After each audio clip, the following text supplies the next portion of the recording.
여기 계신 분들이 아마 저보다 더 기도 많이 하실 거예요.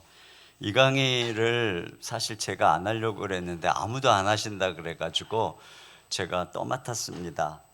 네.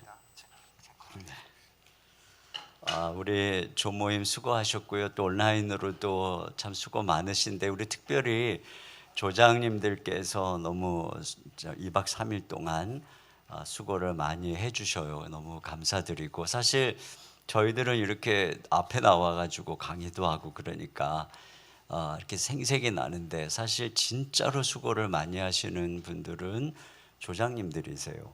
우리 이 GCM 세미나의 강점은 사실 이사님들 또 모든 강사분들, 조장님들이 다 자원해서 여러분들을 섬기고 또 그런 그 정신이 흘러간다고 하는 것이 참 우리 GCM 세미나의 강점이 아닌가 하는 생각이 들어요. 이 시간에 제가 이 개척자의 기도의 영성에 대해서 좀 나누도록 하겠습니다. PPT, 저 PPT가 글자가 좀 깨져가지고 원래는 저거보다 좀 예쁜데 이게 또 안, 왜 안 나오죠? 네, 됐습니다. 예. 내가 한 거예요? 목사님이 한 거예요? 됐네, 오케이.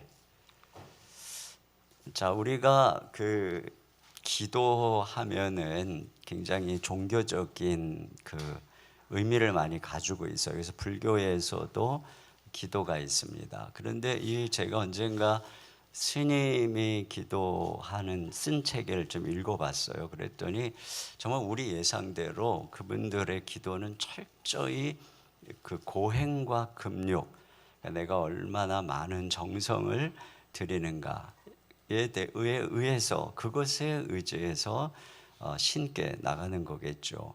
근데 우리가 알고 있는 것처럼 기도라고 하는 행위는 일반 종교와 똑같은 외형을 가지고 있지만 내용은 전혀 다르죠. 그것은 바로 우리가 복음 안에서 하나님이 우리 아버지가 되시고 우리가 자녀가 되는 것이고 예수 그리스도 안에서 하나님께 나아갈 길을 얻게 된 것이고 또 성령께서 우리 가운데 임재하셔서 우리에게 기도를 가르쳐 주시고 그래서 우리가 하나님께 간구하면서 나아갈 수 있는 그런 길들이 열려진 것이죠. 그래서 자녀가 아버지에게 구하듯이 우리가 하나님께 간구하면서 나아가는 그런 면에서 저는 우리가 복음적으로 목회를 할수록 기도의 문이 크게 열린다고 생각을 해요. 사실 우리가 율법적으로 막 기도하면 어떤 그런 측면보다도 우리가 복음 그리고 또 실제로 이 복음의 능력을 경험하는 것이 기도인 것이죠. 사실 예수님의 십자가의 은혜로 우리가 한없는 용서를 받았고 그분의 은혜 속에서 사랑 속에서 살아가고 있다는 것을 우리가 언제 경험하게 되냐면 내가 있는 모습 그대로 아무 자격이 없지만 예수님을 의지해서 그분을 의지해서 기도하러 나아갈 때 그 기도 속에서 정말 자격 없는 우리에게 긍휼을 베푸시고 은혜를 베푸시는 응답해 주시는 이걸 늘 경험하잖아요. 그러니까 실제적으로 기도의 생활 속에서 우리는 복음의 능력을 날마다 경험하게 되고 그 속에서 우리의 이 기도가 자란다고 생각을 합니다. 사실 우리가 이게 이제 복음적 기도하면은 하나님 나라를 위해서 기도해야 된다 이런 이야기를 하죠. 당연히 그래야 되는데 사실 저는 기도는 잘하는 것이라고 생각을 해요. 우리가 아이들이 집에서 어린아이들이 있잖아요. 그 아이들이 엄마 아빠 부르면 대부분 이야기는 뭘 달라고 하는 것이에요. 그렇잖아요. 엄마 아이스크림 사주세요, 밥 주세요, 물 주세요, 이런 것입니다. 근데 그 3살짜리 4살짜리 애가 어느 날 갑자기 엄마 아빠를 부르더니 뭐가 필요하세요? 저 같은 거 키우시느라고 얼마나 고생이 많으세요? 제가 이제부터 아빠의 엄마의 뜻대로 살려고 그러면 얘가 좀 이상한 거죠. 얘가 병원에 데리고 가봐야 되는 것이에요. 근데 지금 제가 저의 어머님께 전화를 드리면 제가 뭐라 그러겠어요? 밥 주세요. 그러겠습니까? 당연히 저는 무엇이 필요하신가요? 제가 그러죠. 제가 잘한 거잖아요. 어려서부터 늘 엄마 아빠의 사랑 속에서 자란 거예요. 여러분, 이 종은 안 자라요. 그 종의 영을 가진 사람은 안 자라요. 그런데 자녀는 자라요. 기도는 이와 같이 자라는 것 아니겠어요? 여러분, 다윗을 보세요. 항상 부르짖죠. 어려움 속에서. 하나님께서는 항상 다윗을 도와주시고, 그래서 왕이 돼서 왕궁에서 어느 날 장막에 있는 천막에 있는 언약궤를 보고서는 그가 그런 생각을 하잖아요. 이 성전을 짓고 싶다. 그러니까 마음속에서부터 하나님께 감사하고 보답하고 싶다. 근데 언젠가 제가 그 말씀을 묵상하면서 저에게도 그런 생각이 들었던 기억이 나요. 물론 그 전부터 늘 주님의 은혜로 제가 주님을 위해서 내 삶을 드리겠습니다. 그래서 목사가 된 것이지만 제가 부목사로 섬기던 어느 날 그 말씀을 묵상하는데 저 자신을 돌아봤어요. 진짜로 참 어려운 세월 동안에 내가 다윗처럼 부르짖었는데 하나님께서 이렇게 내 삶을 선대하셨구나.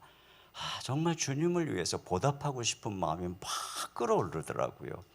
근데 그러면서 제가 어떻게 주님께 보답할까 하면서 성경을 보는데 제 시각이 달라졌어요. 그전에는 성경이 나를 사랑하는 이야기, 그죠? 나를 사랑하시면 성경에 쓰였네. 그런데 내가 그 마음이 가득하면서 성경을 보니까 성경이 하나님 나라 이야기, 하나님의 꿈 이야기였어요. 그때 제가 주님께 진짜 마음에서부터 고백했어요. 이제부터는 주님의 나라가 저의 나라입니다. 이제부터는 당신의 꿈이 저의 꿈입니다. 이렇게 고백하면서 제 인생을 더 하나님께 던지고 제가 전 인생을 주님께 보답하고자 하는 삶을 살면서 주의 나라를 위해서 입을 크게 벌리면서 기도하면서 나아가는 그 기도가 이렇게 잘하는 것이죠. 잘해야 되는데 여러분, 잘하지 않으면 그러면 안 되는 거예요. 이게 잘한다는 게 뭐예요? 은혜죠. 저는 그런 측면에서 이 복음적인 기도는 바로 그와 같이 성장하는 것이라고 생각을 하면, 기도가 관계잖아요. 자, 제가 먼저 기도와 목회자에 대해서 좀 말씀을 나누려고 합니다. 우리가 기도하는 목회자로서 왜 기도를 해야 되는가? 여러분, 예수님께서 공생애를 사시는데 그 공생애를 사시는 그 시작의 그 마가복음에 보면 그 패턴이 나와요. 마가복음에 보면은 자, 안식일에 아침에 회당에서 말씀 가르치시고, 점심에 그 베드로 장모 열병 고치고 신방 가서, 저녁에 귀신 쫓고 병 고치고, 그리고 그 다음날 아침 새벽에, 자, 바로 저 말씀이죠. 새벽 아직도 밝기 전에 예수께서 일어나 한적한 곳으로 가서 거기서 기도하시더니, 이렇게 되어 있습니다. 이게 이제 뭘 가르쳐 주는 것이냐면은, 마가복음 1장에 예수님이 공생의 삶의 패턴이죠. 매일 새벽마다 주님께서는 이와 같이 기도하시는 삶이 그분의 삶의 최우선순위에 있었다라고 하는 것을 보여주는 것이에요. 그러면 우리도 마찬가지인 것입니다. 왜 우리도 사역자로서 공생애를 사는 그러한 존재로서 우리에게도 왜 이 기도가 이렇게 중요한 것인가 하는 것인데, 바로 그 첫 번째가 기도가 목회자를 우상에서 건져준다라고 하는 것이에요. 여러분, 여기 우리에게는 인정의 우상이라고 하는 것이 있어요. 예수님도 마찬가지입니다. 예수님께서 그 전날 많은 병자를 고치셨어요. 그랬더니 자, 여기 시몬과 및 그와 함께 있는 자들이 예수의 뒤를 따라가 만나서 이르되 모든 사람이 주를 찾나이다, 이렇게 말씀하고 있습니다. 그러니까 인기가 급상승하고 있다는 것이죠. 그런데 주님의 대답은 우리가 알잖아요. 우리가 다른 마을로 가자. 거기서도 전도하리니 내가 이를 위해서 왔다. 이렇게 주님께서 말씀하고 있습니다. 그러니까 기도하신 주님께서는 사람들의 인기 또 사람들의 평가 여기에 휘둘리지 않고 부르심을 따라가는 것을 볼 수 있습니다. 여러분 우리가 목회자로 부름을 받아서 사람들을 구원하려면 먼저 우리가 사람들에게서 구원을 받아야죠. 물속에 빠진 사람을 구하려면 엉겨 붙으면 같이 죽잖아요. 그러니까 우리가 사람을 구하려면 먼저 사람에게서 사람들의 인기와 평판에서 구원을 받아야 합니다. 이와 같이. 근데 그 비결이 어디에 있는 것이냐? 예수님은 바로 기도하시고 나서 이와 같은 모습을 우리에게 보여주는 것이죠.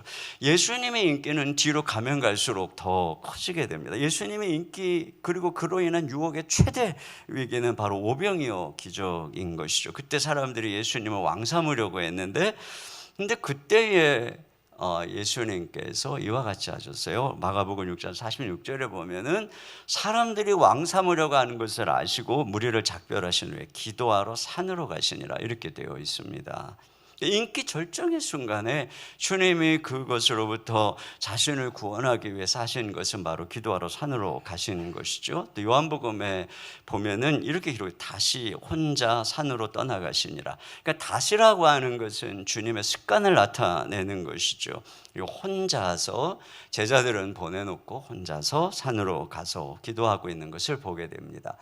우리가 개척이든 또 어떤 목회 현장 자체가 끊임없는 예수님은 너무 많이 모여서 사람으로부터 인기로부터 유혹으로부터 구원이 필요했다고 한다면 여러분 우리가 사람의 평가는 어떤 면에서는 개척 때 사람이 없을 때 더 심하겠죠. 텅 빈 자리 적은 숫자 성장하는 주변의 교회와의 비교, 경쟁심, 열등감, 초라함 이런 것들이 몰려올 때 여기서부터 우리가 우리 자신을 구하지 못하면 우리가 어떻게 성도님들을 구하겠어요?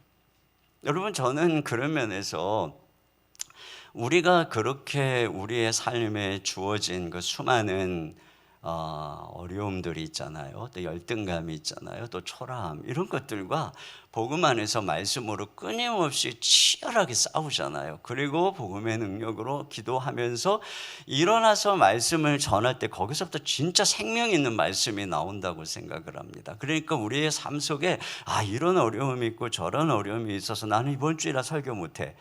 여러분 그게 아니죠.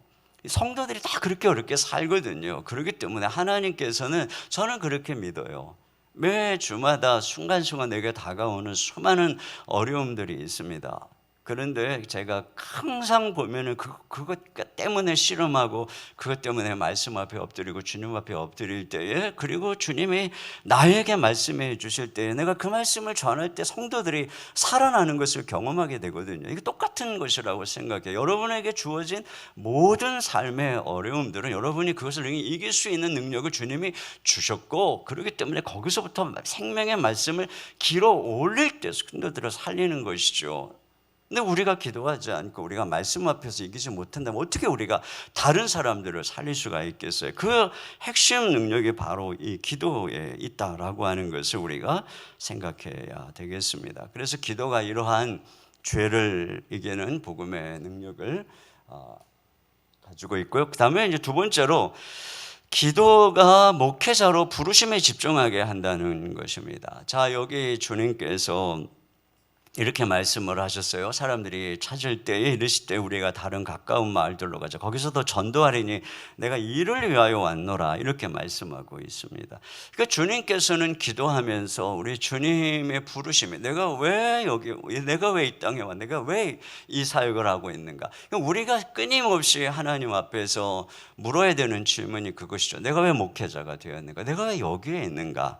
이것을 끊임없이 묻는 것인데 그걸 어디서 물어요? 어디서 점검합니까? 하나님 앞에서 기도하는 시간에 그리할 수 있다고 생각을 합니다. 그렇기 때문에 그때에 우리가 이것을 분명하게 음성을 들으면 사람들이 칭찬하고 막수치고 그런 인기를 따라가고 이런 것하고는 다른 우리만의 길을 걸어갈 수 있다라고 하는 것입니다.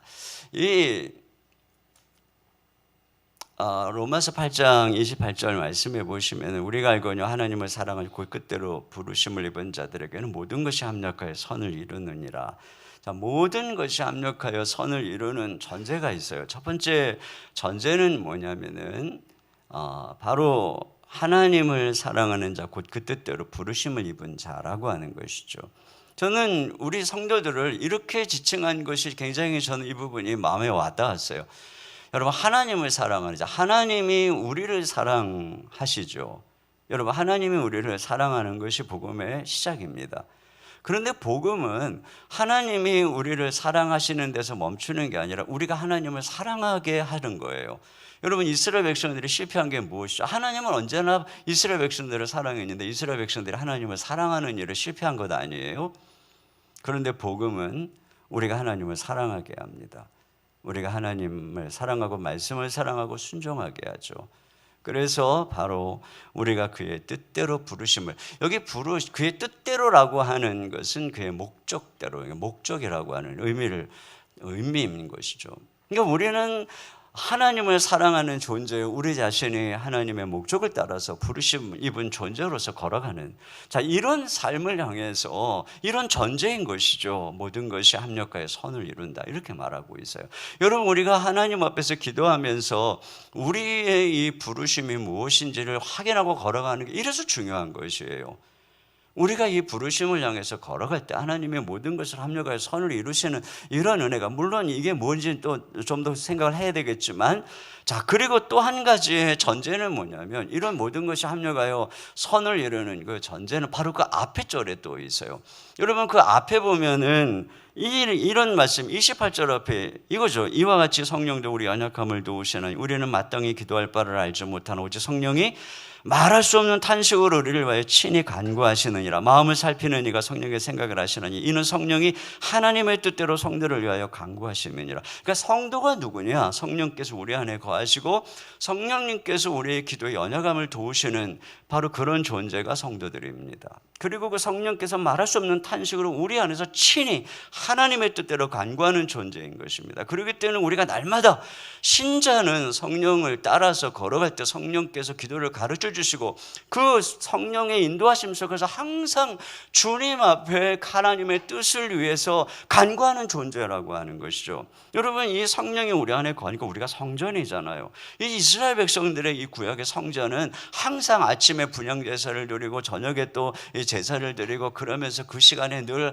하나님 앞에 백성들이 아침에 정오에 또 저녁에 늘 기도하는, 기도가 올려지는 그러한 곳이 바로 이 성전이어서 우리가 그런 존재인 것이, 성령께서 우리 안에 거하시고 우리가 무시로 성령 안에서 항상 하나님의 뜻을 위해서 간구하면서 걸어가는 존재가 우리의 존재라고 하는 것입니다. 이게 전제되는 것이죠.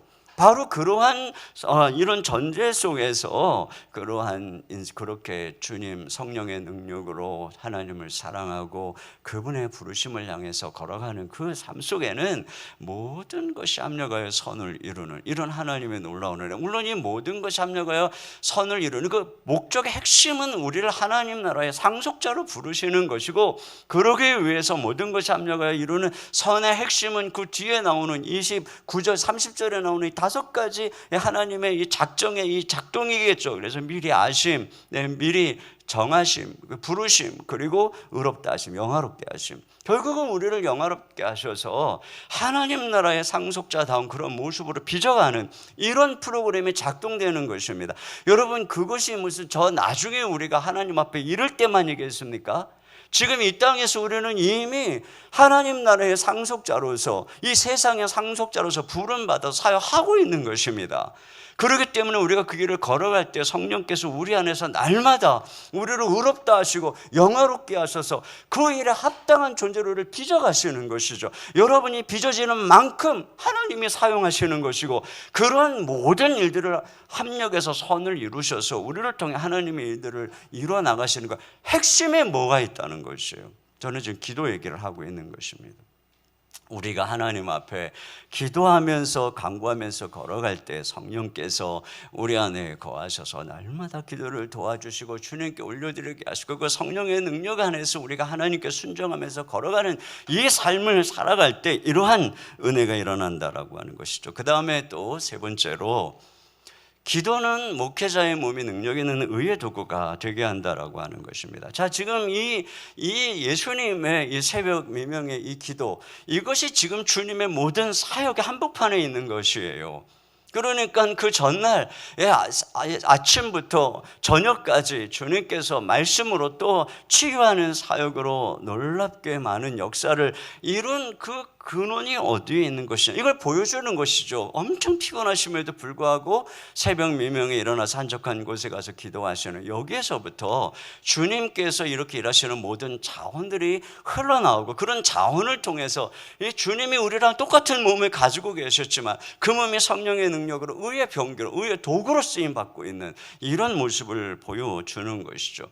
존 오웬이 이런 얘기를 했습니다. 그리스도는 성령의 능력을 통해서 기적을 행사했지 자신이 가진 신성한 능력으로부터 기적을 행하지 않으셨다.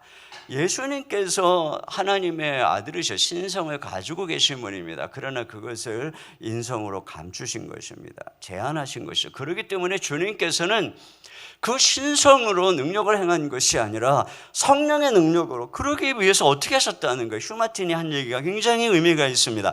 예수님은 하나님께 절대적으로 의존해야 하는 허약한 위치로 자신을 낮췄다. 하늘로부터 주어지지 않고는 아무것도 받을 수 없는, 주님께 기도하지 않고는 아무것도 받을 수 없는 위치로 자신을 낮추셨다.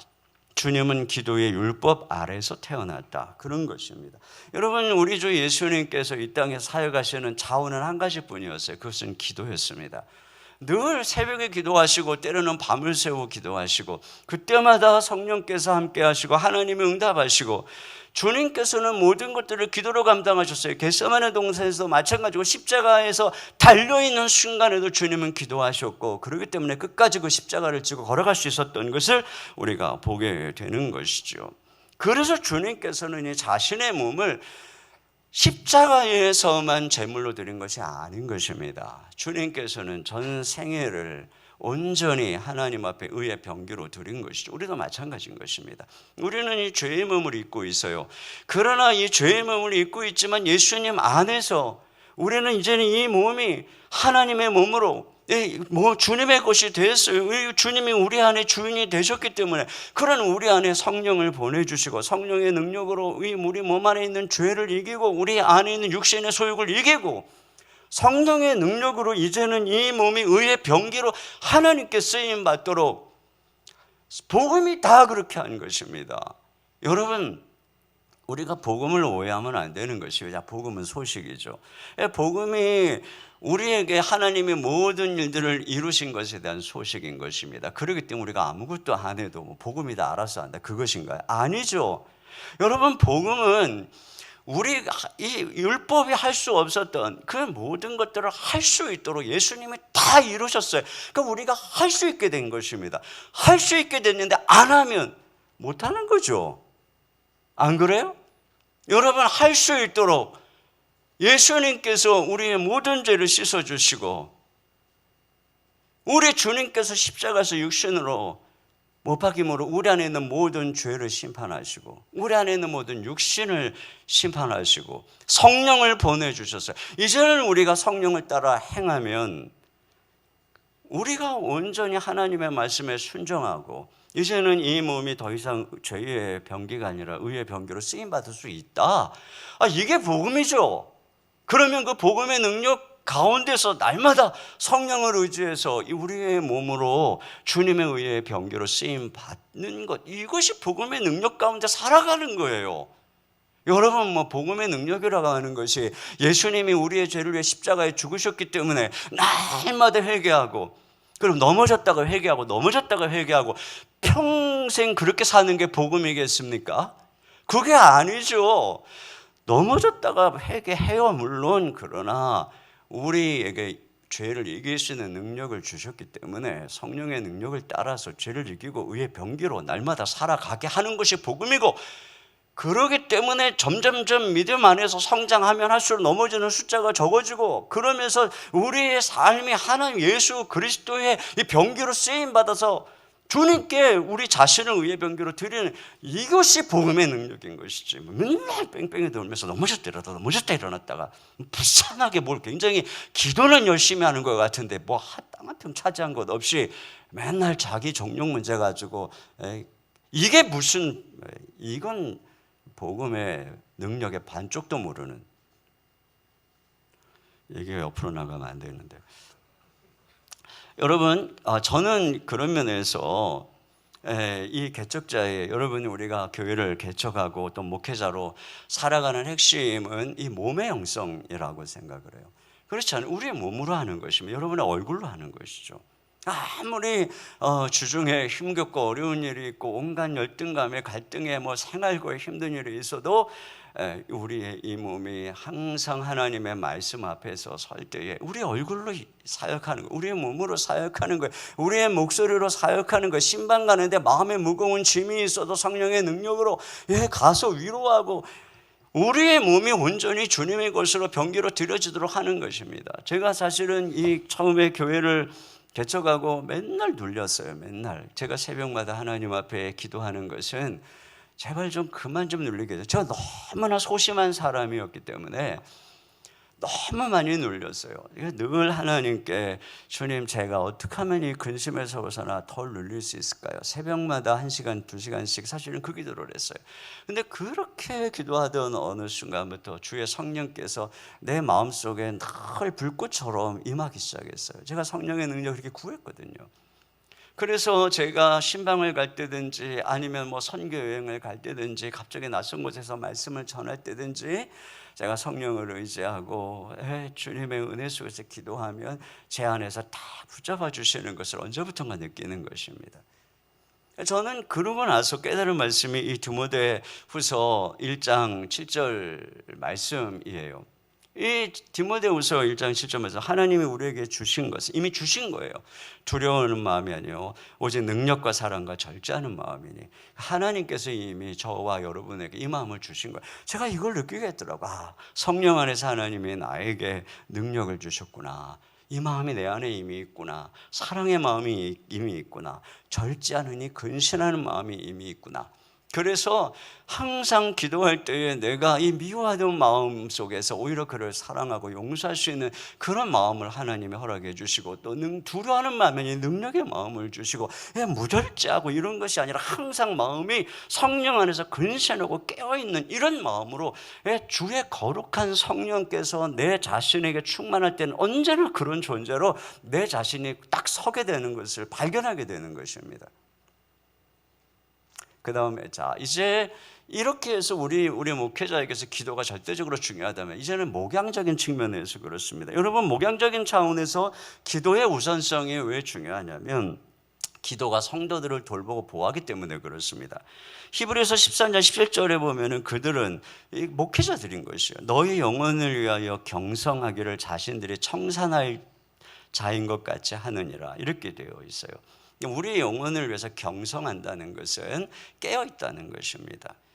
마치 그 목자가 양떼를 위해서 깨어있듯이, 그래서 자신들이 청산할 자인 것처럼, 그러니까 목자가 양 하나라도 잃어버리면 자기가 계산할 자인 것처럼, 그러니까 우리가 그렇다는 것입니다. 우리가 성도들 영혼 하나라도 잃어버리면 우리가 계산해야 될 자인 것처럼 깨어있는 존재, 그것이 우리들이라고 하는 것이죠. 그러니까 목회자는 누굽니까? 깨어서 양을 지키는 자. 이건 어떻게 늘 지키겠습니까? 기도 가운데 깨어있을 수밖에 없는 것이죠. 또 기도가 믿음을 보호하는 것입니다. 여러분, 주님께서 베드로에게 한 말씀, 사단이 시몬아 보라, 사단이 너희를 밀가부르듯 하려고 요구했다, 이렇게 말하고 있습니다. 근데 주님께서 어떻게 기도했습니까? 그러나 내가 너를 위하여 내 믿음이 떨어지지 않기를 기도하였노니 너는 돌이킨 후에 내 형제를 굳게 하라. 그러니까 기도했다는 것이에요. 그렇기 때문에 베드로가 여기서 실족하지 않고 일어난 것을 알 수 있습니다. 이와 같이 우리가 기도를 통해서 우리는 성도들을 지킬 수 있게 되는 것을, 그들의 믿음이 시험에 들지 않도록 할 수 있다라고 하는 것이죠. 또 이 기도가 바로 성도들의 믿음이 자라게 하는 것을 알 수 있어요. 여러분, 이 씨를 심으면 물을 주듯이 우리가 말씀을 전하면 기도의 물을 통해서 성도들이 성장하게 되는 것이에요. 이 바울의 기도를 보시면 여기 9절에 보면 이로써 우리가 듣던 날로부터, 그러니까 에바브라를 통해서 바울이 골로새 성도들에게 듣던 날부터 너희를 위하여 기도하기를 그치지 않냐고 구했다라고 얘기하고, 그래서 뭐라고 기도했는가를 보시면 이렇게 너희로 알고 모든 신령한 지혜와 총명이 하나님의 뜻을 아는 것으로 채우게 하시고 주께 합당하게 행하여 범사에 기쁘시게 하고 모든 선한 일을 열매 맺게 하시며 하나님을 아는 것에 자라게 하시고 그 영광의 힘을 따라 모든 능력으로 능하게 하시며 기쁨으로 모든 견딘과 오래 참음에 이르게 하시고 우리로 알고 빛 가운데서 성도의 기업의 부분을 얻기에 합당하신 아버지께 감사하게 하시고. 여러분, 이거 가만히 보면 이게 복음이에요. 그러니까 말씀으로 복음을 가르치고 그것으로 끝나는 게 아니라는 거예요. 이게 바울의 모든 기도를 보면 그들이 그 말씀, 바울이 복음을 통해서 말씀으로 가르친 그대로 그들이 성장할 수 있도록 끊임없이 기도하고 있다고 하는 것을 알 수가 있습니다. 그러니까 우리가 기도할 때 성도들이 말씀 안에서 자란다는 것이죠. 골로새 교회의 에바브라도 마찬가지예요. 이 에바브라에 대해서 이렇게 얘기를 하고 있어요. 그가 항상 너희를 위하여 애써 기도하며 너희로 하나님의 모든 뜻 가운데서 완전하고 확신 있게 서기를 구하나니, 이렇게 얘기하고 있습니다. 그러니까 우리가 이렇게 기도할 때 성도들이 믿음 안에서 자란다는 것입니다. 또 기도가 교회를 평안을 지킨다라고 하는 것을 우리가 이해해야 합니다. 역대하 14장 1절부터 이 6절, 7절까지 여러분이 보시면 좋겠는데 제가 시간이 없어서 읽지 않겠어요. 여기 보면은 이 1절에 보면은 10년 동안 평안하다 이렇게 기록되어 있어요. 근데 2절부터 쭉 내용을 보면은 모든 산당 우상을 깨부수고 그 하나님만 찾게 하는, 또 7절에도 여호와를 찾게 하는, 그러니까 말씀과 기도로 하나님만 찾는 것이 이렇게 적용할 수 있겠죠. 그랬더니 여기 보면은 이 5절에 평안함을 누렸다, 6절에도 평안함을 주셨으므로 평안한 열의 싸움이 없어서, 그래서 성읍을 건축하고 뒤에 보면 군사를 58만을 양성하고 이런 내용을 보게 됩니다. 여러분,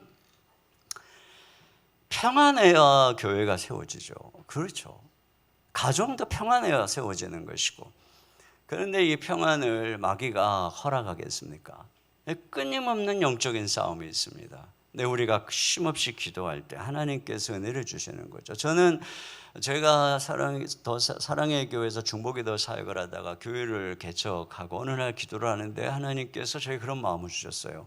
지금 사랑의 교회 성도들이 너를 위해 기도하고 있다. 근데 제가 그 얘기를 그 음성을 새벽에 마음속에 들으면서 내가 잘나서 교회가 성장하고 있는 게 아니었구나. 그들이 기도하고 있는 것이었구나. 그렇다면 세월이 지나면 잊어버릴 텐데 그 안에 기도에 자립을 해야 되겠다. 그러고 나서부터 중보기도를 시작하고 그때서부터 지금까지 19년째 아침부터 저녁까지 성도들이 릴레이로 교회를 위해서 목회자를 위해서 기도하고 주일 예배 때마다 그들이 기도하고, 이것들이 계속 되다 보니까 그런 것 같아요. 왜 어려움이 없었겠어요? 왜 힘든 일이 없었겠어요? 그런데 항상 은혜가 이기는 그러한 시간들을 지낼 수 있었다는 고백을 하게 되는 것이죠. 그 다음에 우리가 그런 면에서 중요한 것은 우리 목회자가 개인적인 기도 습관을 만드는 것이에요. 저는 이 부분에 대해서 우리가 좀 기도의 기본으로 돌아갔으면 좋겠다는 생각이 듭니다. 여러분, 우리 자신이 개인적으로 기도의 습관을 어떻게 만들 수 있느냐면, 첫째로는 기도 수첩을 만들라고 하는 것입니다. 저는 마음속에 염려근심이 많아요. 근데 가지 많은 나무에 바람 잘 어렵다고 애도셋이죠. 또 성도들도 그리고 여러 가지 부모님에 대한 걱정, 또 형제들에 대한 걱정 많아요. 제가 걱정이 많이 있습니다. 근데 제가 그런 것들을 고민하면은 이 걱정으로 마음이 마비돼서 아무것도 할 수가 없겠죠. 그렇기 때문에 제가 항상 사용하는 방법은 뭐냐면은 제 마음속에 있는 모든 어떤 걱정이든 다 기도 수첩으로 옮기는 것입니다. 다 옮겨 적습니다. 저는 이 패드에 또 컴퓨터에 거기에 원노트에 다 옮겨 적습니다. 제가 그렇게 하고서 기도를 하면서 깨닫는 것은 하나님이 내 기도를 얼마나 신실하게 들으시는가, 진짜 확신이 생기는 거예요. 확신이. 그냥 막 새벽에 기도하는 것이 아니라 제가 기도 제목을 다 적고 하나님께 간구할 때, 제가 두 번째로 하는 것은 목소리를 내서 음성으로 기도하는 것입니다. 제가 그 기도 제목을 적고 그 기도 제목을 제 목소리를 내서 하나님께 읽으면서 기도하는 것이죠. 제가 주목하는 말씀이 이것입니다. 내가 내 음성으로 하나님께 부르짖으리니 내 음성으로 하나님께 부르짖으면 내게 귀를 기울이시리로다. 여기 보면은 내 음성으로 부르짖는다 이렇게 되어 있어요. 여러분, 우리가 음성으로 목소리로 기도하는 것이 얼마나 중요한지 몰라요.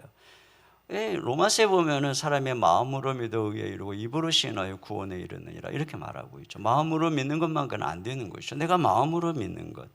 여러분, 사실 마음으로 믿는 거 은혜예요. 그렇잖아요. 내가 믿는 거 아니죠. 주님이 은혜 주시니까 마음이 믿어지는 거예요. 은혜의 두드림이죠. 그걸로 끝인가요? 아닙니다. 내가 내 입으로 주님이 내 마음을 두드리고 마음을 열어주시고 믿어줄 때 내 입술로 믿습니다 하고 주님께 고백하고 주라고 부를 때 구원에 이른다라고 하는 것이에요. 그러니까 우리가 입술로 고백하는 것이 우리 인격적인 첫 고백인 것이에요. 그런 면에서 기도도 마찬가지인 것입니다. 우리가 입술로 기도하는 것이 중요해요. 제가 언젠가 이 성경에서 침묵 기도에 대해서 좀 강의하려고 열심히 찾다가 굉장히 궁핍함을 느꼈어요. 의외로 이 시대가 하도 침묵 기도를 많이 얘기하니까. 근데 제가 거꾸로 발견한 것은 성경이 기도에 대해서 대부분 부르짖으라고 말하는 것, 기도에 대해서 대부분 목소리로 기도하라고 하고 있다는 것을. 물론 우리가 주님을 잠잠히 기다리고 말씀을 묵상하고, 말씀을 묵상하는 거 기도하고 다른 거잖아요. 그러면서 제가 깨달았어요. 하나님께서 내가 내 목소리로 간구하는 것을 원하시는구나. 그렇죠. 사실 그래요. 우리가 마음으로 믿지만 입술로 고백할 때 구원을 받는다고 말한 것처럼 내가 생각으로만이 아니라 내 입술로 소리를 내서 하나님 아버지라고 부를 때, 주님 하고 부를 때, 여러분, 그 기도가 하나님 앞에서 우리의 전인격적 표현인 것입니다. 전 그걸 느껴요. 제가 고생히 말씀을 새벽에 1시간, 2시간 묵상하다가도 이렇게 내 입술을 열어서 하나님 아버지를 부를 때 주님의 임재가 느껴집니다. 하면 진짜로 그래요. 그러니까 이 목소리로 기도하는 것이 이만큼 중요한 것이죠. 그렇기 때문에 바울도 여호와께서 내 음성과 내 간구를 들으시면 내가 그를 사랑하는데 그가 내게 귀를 기울여 내가 평생에 기도한다. 그리고 또 한 가지는 뭐냐면은 기도 제목을 손에서 매일 기도하는 것입니다. 여러분, 기도를 어쩌다가 한번 하는 게 중요한 것이 아니라 매일 하는 게 중요한 것이죠. 매일. 사실 그런 면에서 우리 교육자들이 매일 새벽 기도에 매여 있다는 것은 굉장히 큰 축복이에요. 매일 기도할 수 있으니까. 근데 여러분, 우리가 이 매일 기도하는 것, 저는 우리 성도들에게 매일 5분씩 기도해라. 5분은 할 수 있으니까요. 근데 5분씩 입술을 열어서 사실은 이 기도 제목을 읽으면서 기도하면 많은 기도를 할 수 있어요. 그러면 우리가 엄청나게, 벌써 시간이 다 돼가네요. 뒤가 할 것 많고. 더 여기서 넘어가서 기도하는 공동체 만들게 하는 데까지 하고 마무리를 그냥 할게요. 제가 죄송하지만 제가 좀 시간 계산을 잘못한 것 같아요. 자, 여기 기도하는 공동체 만들기 위해서는 기도회를 만들어서 인도하라는 것입니다. 기도회. 자, 여기 이거 아니죠. 피터 하그너가 사람들이 합심기도회에 나오지 않는 이유를 5가지로 얘기를 했어요. 대강 우리가 알만한 것이죠. 그러니까 이런 내용들을 보면은 기도 인도자의 영성이 얼마나 중요한가 하는 것을 알 수 있게 됩니다. 사람들이요, 우리 교회 이제 다락방이라고 하는데 기도 제목 열심히 나누거든요. 나누고 헤어져요.